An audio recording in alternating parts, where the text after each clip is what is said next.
힘내. 됐어. 그리고 이쪽으로 빨리 나와. 그냥 그 사람이 힘든 거에 대해서는 전혀 공감이 안 되는 거예요. 그냥 나오라는 거죠. 그 문제 속에서 빨리 여기 정답인지 좀 나오라는 거예요. 그러다 보니 그 아픔은 계속 남아있는 상태에서 정답대로 못 사는 내 모습이 더 이상한, 무능한 것 같고, 그래서 너무 힘든 거예요. 문제가 풀어지기보다는 그 문제를 정답 알면서도 못 풀고 있는 자기 때문에 더 힘들어지는 거예요. 상황이 더 힘들어지는 거예요. 이 잘못을 누가 제일 많이 행하는가? 엄마들이 많이 해요. 엄마들이 자식들을 향하여서. 또 아빠들이 많이 행해요.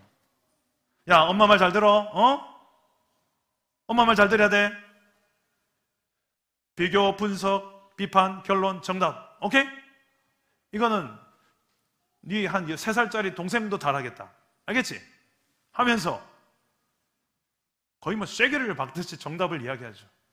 근데 아이들이요, 그런 지금 공부에 짓눌리고 친구들 사이에서 뭐 제대로 놀지도 못하고 막 그렇게 힘겨워하는 아이들 사이에서 더 무거운 짐을 얹는 경우가 너무 많더라는 거예요. 조금이라도 이 아이들 마음에 힘을 나게 해줄 수 있는, 아이들 마음에 공감해 준 언어가 많이 필요하죠. 아이들만 그렇습니까? 우리 성도들과의 관계에 있어서도 얼마나 우리가 공감이 많이 필요합니까? 제가 목회 상담을 하다가 성도들 이야기를 좀 듣다 보면 참 많이 잘만 들어만 줘도 성도님들이 많은 위로를 받고 가는 경우를 경험해요. 저는 별 한 게 없는데 그냥 끄떡끄떡하고 아유, 많이 힘드셨겠어요. 한 게 없어요. 근데 목사님 많이 위로가 됐어요. 그러고 가세요. 기도 한번 해드린 것뿐인데.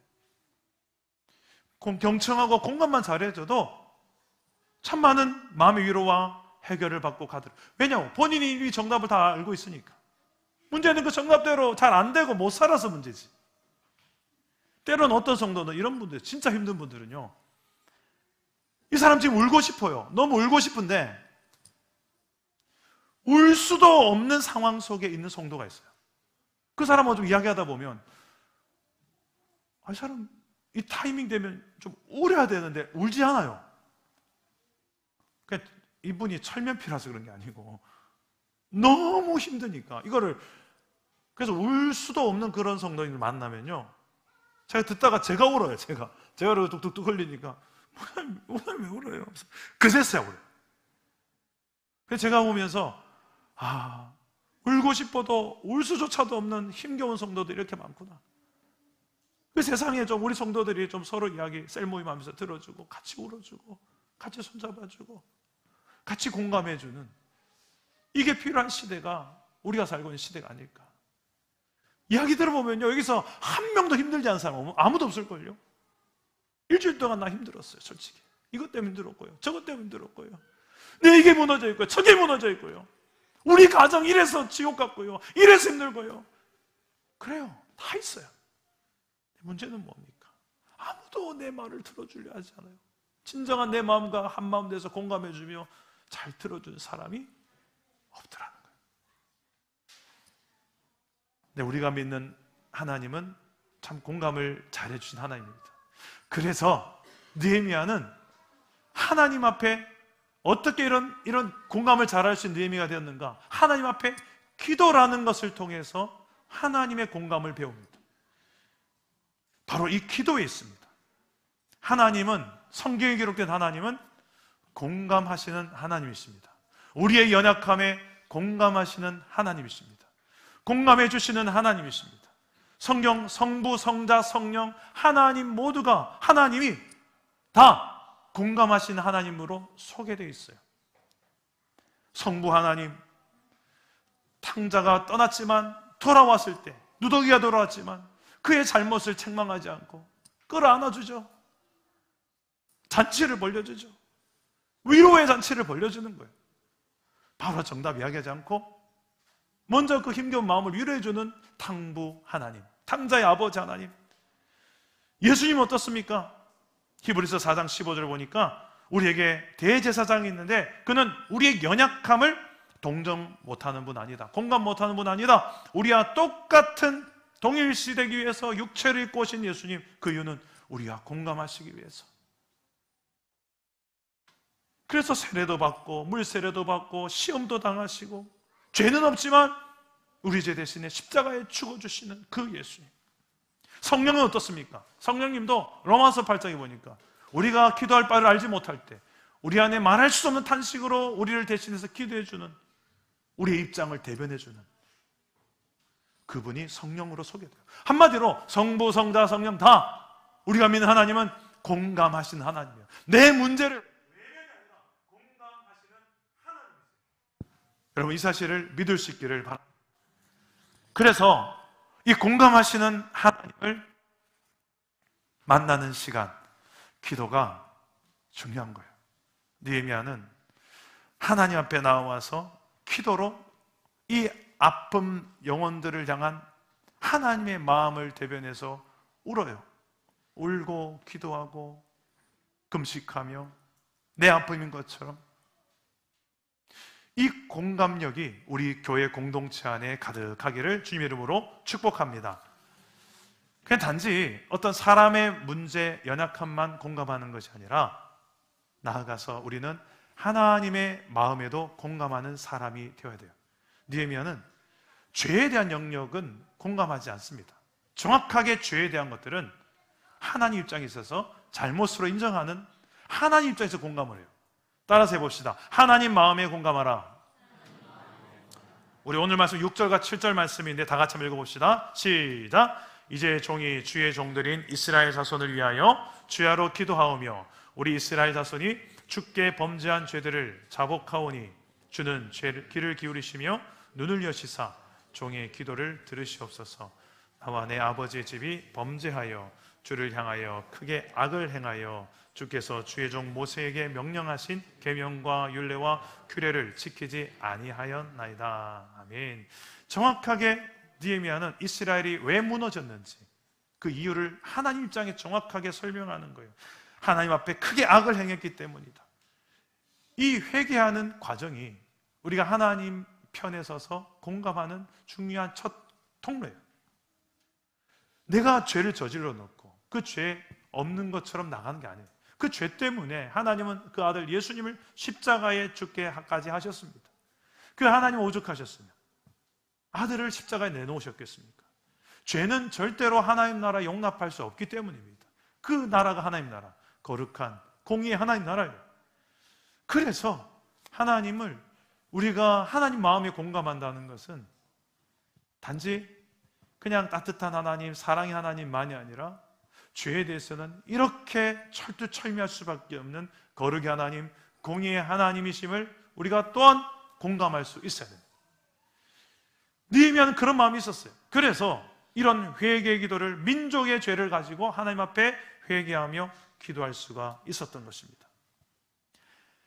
이스라엘 백성들은요, 하나님 말씀을 어기는 죄를 지었고요, 그래서 우상 숭배를 했고요, 약한 자들의 소유를 힘으로 빼앗았고요, 하나님 나라가 되어야 될 이스라엘이 아니라 마귀가 지배하는, 우상이 지배하는 이스라엘로 전락시키고 말았습니다. 그런 이스라엘의 연약함, 죄악을 하나님 마음으로 공감하는 이 느헤미야, 그게 바로 죄를 자복하며 회개하는 기도예요. 오늘날 저와 여러분도 이런 기도가 필요해요. 오늘 선교대회인데 여러분이 품고 있는 그 선교지 한나라 한나라를 여러분 보시면 대부분이 이슬람 국가예요. 또 불교 국가도 있고요. 기독교가 아주 퍼센티지가 낮아요. 그 우상숭배로 가득한 그 나라, 주여 불을 내려주옵소서, 멸망시켜주옵소서, 그게 아니고 주여 이들이 이런 죄를 저질렀습니다. 인정합니다. 하나님 보시기에 이거는 죄입니다. 명백한 죄입니다. 하나님 불쌍히 여겨주시고 긍휼히 여겨 주옵소서. 기도하는 거예요. 오늘 그런 선교대회가 되기를 주님의 이름으로 축복합니다. 마지막으로 느헤미야는 이런 기도를 했어요. 믿음의 기도를 드렸던 사람입니다. 따라서 해봅시다. 믿음의 기도를 하라. 믿음의 기도를 하라. 기도는 믿음의 사이즈에 따라서 판가름납니다. 기도의 사람이었던 한 사람 여호수아는 이렇게도 기도했어요. 저 하늘에 떠있는 태양을 향하여서 이렇게 기도했습니다. 태양아 멈추어라. 태양아 멈추어라. 이걸 가지고 책을 쓴 사람이었어요. 스티브 퍼틱이라는 사람이 책을 썼는데 이런 말을 합니다. 그 책에 가슴이 뛸 정도로 큰 비전을 품지 않는다는 것은, 그것은 하나님의 위대하심을 인정하지 않는 것이다. 다시요. 가슴이 뛸 정도로 큰 비전을 내가 품지 않고 살아간다는 것은, 그것은 하나님의 위대함을 인정하지 않는 것이다. 여러분에게 정말 가슴이 뛸 정도로의 큰 비전이 있습니까? 그렇다면 여러분 그 비전의 이유가 하나님의 위대하심을 믿기 때문에 라고 말할 수 있기를 주님의 이름으로 축복합니다. 이런 믿음이 있으면 나는 비록 부족하고 연약하지만 그 위대한 하나님 때문에 나는 가슴 뛰는 비전을 품을 수 있고 이를 위하여 기도할 수 있다는 것. 저는 유초등 아이들에게 자주 물어본 질문이 있습니다. 보는 아이들마다 나연아, 네 꿈이 뭐니? 규진아, 네 꿈이 뭐니? 몰라요 목사님, 자꾸 바뀌어요. 어제는 이거였는데 지금은 또 바뀌었어요. 저희 집 아이들도 꿈이 자꾸 바뀌더라고요. 그럴 수 있는 아이죠. 근데 그 꿈을 꾸는 가장 중요한 이유가 처음에는 내가 이걸 좋아하고 내가 이걸 잘하니까 대부분 아이들이 그렇게 꿈을 선택합니다. 그런데 나중에 이 아이들이 믿음이 자라나게 되면 무게 중심이, 꿈의 중심이 옮겨져요. 어떻게 옮겨지는가? 성경을 읽다 보니까 하나님이 이런 꿈을 꾸고 계시네. 하나님이 이걸 원하시네. 하나님이 원하시는 그걸 내가 꿈을 꾸게 되는 거예요. 하나님의 꿈이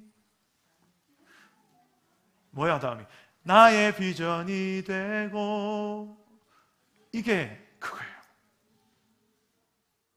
여러분들에게 이런 일이 일어나게 되기를 주님의 이름으로 축복합니다. 그게 믿음이에요. 믿음이 있으면 이런 일들이 일어나는 거예요.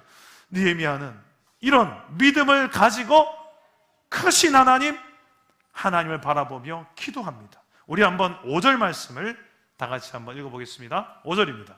시작. 이르되 하늘의 하나님 여호와 크고 두려우신 하나님이여, 주를 사랑하고 주의 계명을 지키는 자에게 언약을 지키시며 긍휼을 베푸시는 주여 간구하나이다.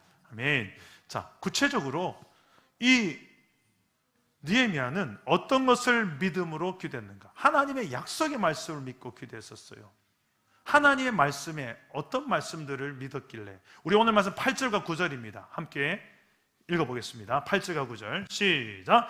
옛적에 주께서 주의 종 모세에게 명령하여 이르시되 만일 너희가 범죄하면 내가 너희를 여러 나라 가운데에 흩을 것이요 만일 내게로 돌아와 내 계명을 지켜 행하면 너희 쫓긴 자가 하늘 끝에 있을지라도 내가 거기서부터 그들을 모아 내 이름을 두려고 택한 곳에 돌아오게 하리라 하신 말씀을 이제 청하건대 기억하옵소서.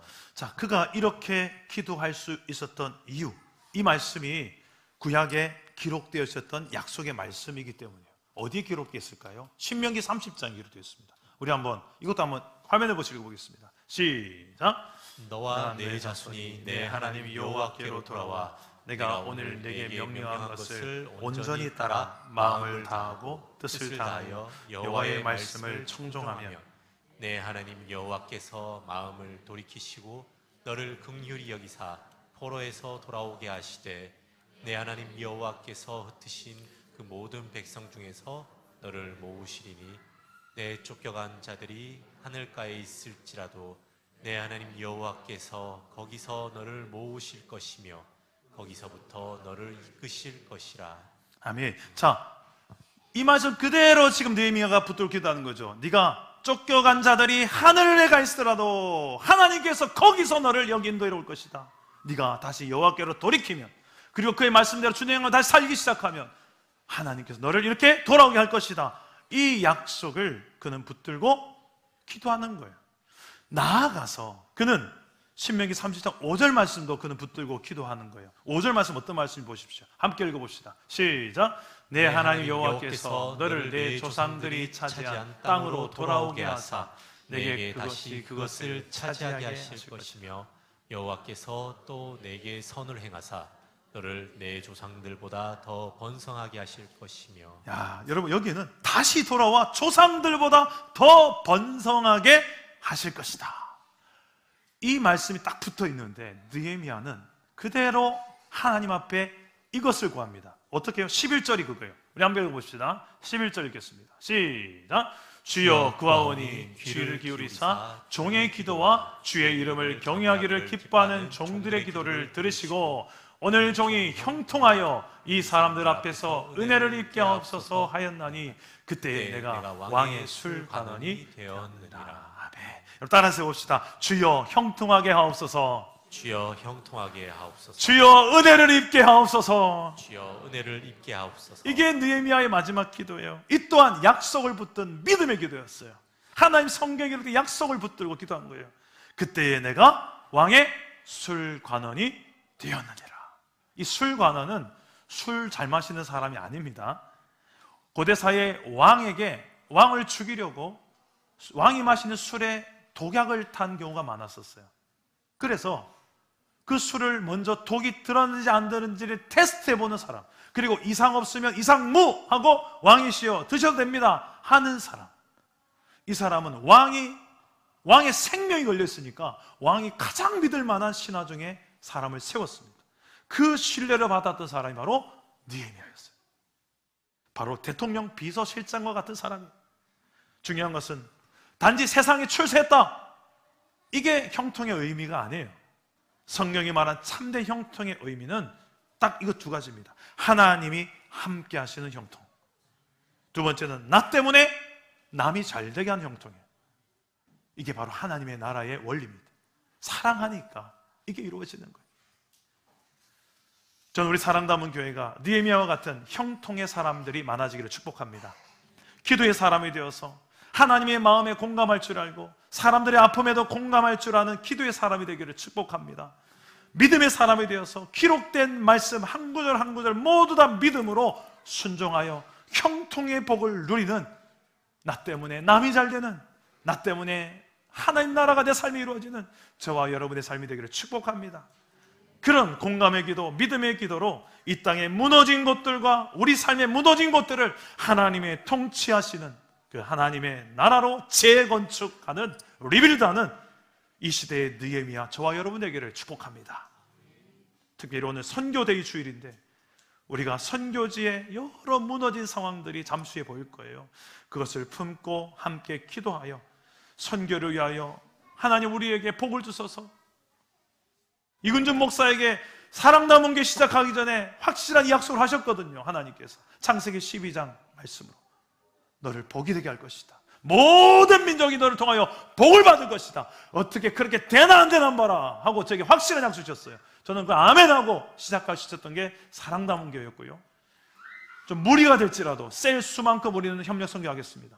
그 7개 선교지를 우리가 매월 타박타박 성경금 보내고, 우리가 재정이 좀 어려워도 또 보내고, 그 와중에 또 힘든 선교지 터키 이야기 들려면 또 거기 또 보내고, 어떻게 해서든 우리 때문에 우리 지역이 복을 받고, 우리 때문에 남이 잘 되고, 우리 때문에 모든 민족이 복을 받게 되는 교회, 저는 그런 사랑 담은 교회가 되어졌으면 좋겠습니다. 오늘 선교데이 이후에 있는 순서 속에서도 이런 마음으로 함께 동참하시기를 주 예수 이름으로 축복합니다. 우리 함께 말씀을 생각하며 함께 찬양합시다. 우리 방금 불렀던 에스더의 기도라는 찬양, 우리 함께 찬양하고 기도하겠습니다.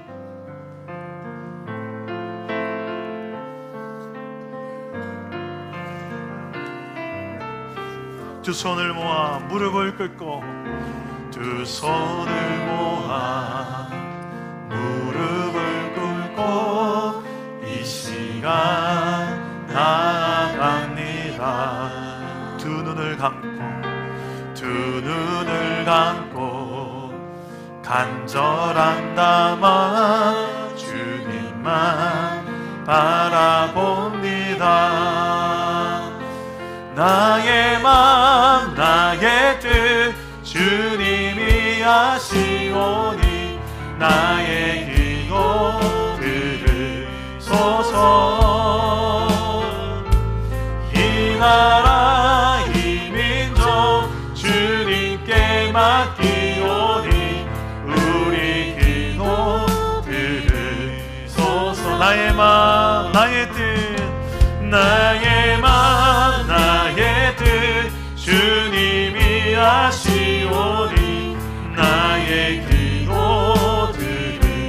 주소서. 이 나라 이 민족, 이 나라 이 민족 주님께 맡기오니 우리 마지막으로 드리소서. 나의 마음 나의 뜻, 나의 마음 나의 뜻 주님이 아시오니 나의 기도 이 가정 이 교회를 이 가정 이 교회 주님께 맡기오니 우리 기도 들으소서. 우리 한번 기도합시다. 하나님, 내 믿음의 기도가, 내 공감의 기도가 내 삶의 무너진 곳을 재건축하는데 쓰임받을 수 있는 벽돌 한 장이 되게 하여 주옵소서. 그저 구경꾼, 평가자, 비판자로 앉아있기보다는 내가 벽돌 한 장이라도 들고 그 무너진 곳으로 나아가는 행동하는 믿음의 사람 되게 하여 주옵소서. 기도하실 때 저를 따라오 기도하겠습니다. 주여 은혜를 주옵소서. 주여 은혜를 주옵소서. 주여 기도하게 하옵소서. 주여 기도하게 하옵소서. 주여 믿음의 사람 되게 하옵소서. 주여 믿음의 사람 되게 하여 주옵소서. 기도합시다. 하나님 아버지, 우리의 삶에 무너진 곳들이 많습니다. 먼저 기도하게 하시고 믿음으로 공감하며 이 영혼들의 아픔, 무너진 곳의 아픔을 보며 기도하는 주의 되게 하시고 아버지의 마음, 하나님의 마음을 아는 기도의 사람으로 세워지게 하여 주옵소서. 우리에게 주어진 이 약속의 말씀들을 붙들고 회복의 길로 나아갑니다. 죄를 회개하며 회복의 길로 나아갑니다. 내 가정 안에 이 여러 가지 무너진 것들을 향한 하나님의 눈으로 바라보며 회개하며 회복하며 나아갈 때 주께서 회복을 주시고 아버지 하나님 놀라운 회복을 경험하는 복된 시간이 되게 하여 주옵소서. 오셔서 우리에게 말씀하여 주시고 은혜를 더하여 주시옵소서. 하나님, 우리의 삶에 많이 무너진 곳들, 가정과 개인과 교회와 일터, 학교에 이 많은 무너진 곳들을 향한 더 이상 구경꾼, 평가자, 비판자로 앉아있기보다는 정말 주님의 마음을 가지고 공감하며 그 땅을 향하여 내가 무엇을 하면 좋겠습니까? 기도하며 벽돌 한 장이라도 내가 할 수 있는 것이 있다면 그 일에 동참하며 그 하나님 나라의 구경꾼이 아니라 동력자로 살아갈 수 있는 은혜를 허락하여 주옵소서. 그런 믿음의 사람, 기도의 사람, 공감의 사람 되는 우리 공동체 되기를 소망하고 예수님의 이름으로 기도합니다. 아멘.